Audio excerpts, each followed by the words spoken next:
It seems like every 24 hours there's a brand new headline or a new update to President Trump's stance and positioning towards cannabis and or the people he's surrounding him with and their stance towards cannabis. President Trump posted this on his Truth Social.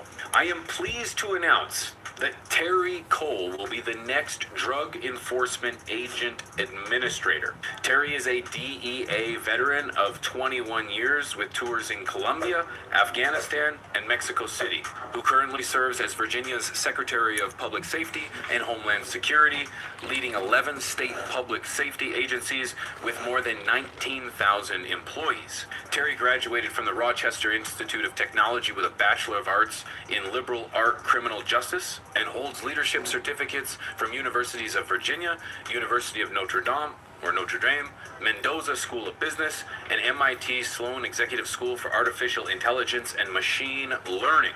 Together, we will save lives and make America safe again. Congratulations, Terry.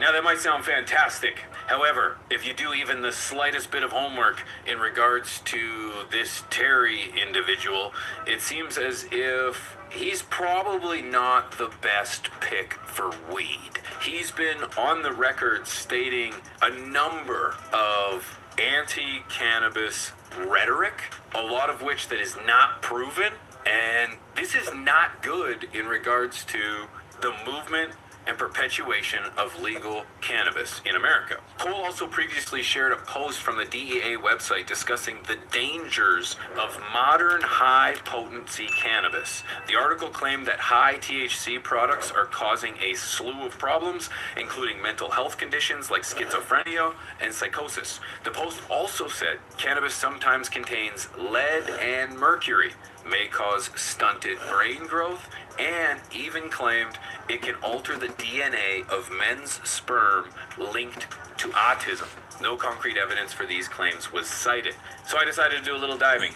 And it turns out that, well, it's a story that he is in reference to, and it's just a heavily biased article in regards to not just weed, 4 times more dangerous in 3 decades. And essentially, it says it's just weed. Spend enough time at parties or clubs, you will probably hear this phrase used in instances of peer pressure to use marijuana. But what this reassurance does not convey is that cannabis is 4 times as potent today as it was just 3 decades ago. Haven't you heard that before? The amount of THC in cannabis seized by the DEA has spiked from 3.4% in 1993 to 15.34% in 2021. So needless to say, entirely biased article. He also, on his LinkedIn, check this out, on his LinkedIn page, look at this guy's goofy smile. Check Correct cultivation leads to better weed. Surprise visit to Virginia Cannabis Control Authority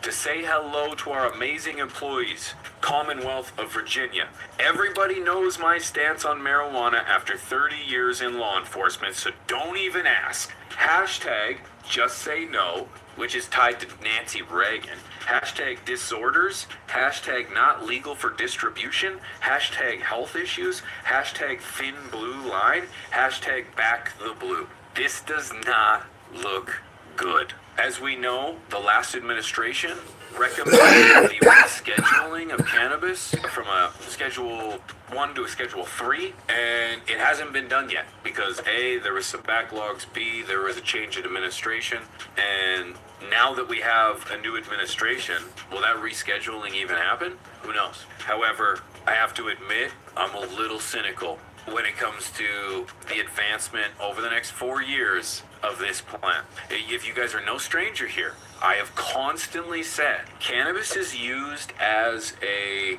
ruse by politicians during a campaign to garner votes. Time and time again, once those politicians get elected, cannabis gets thrown to the sidelines, obviously, because it shouldn't be a federal issue. And then we end up getting no progress. This is very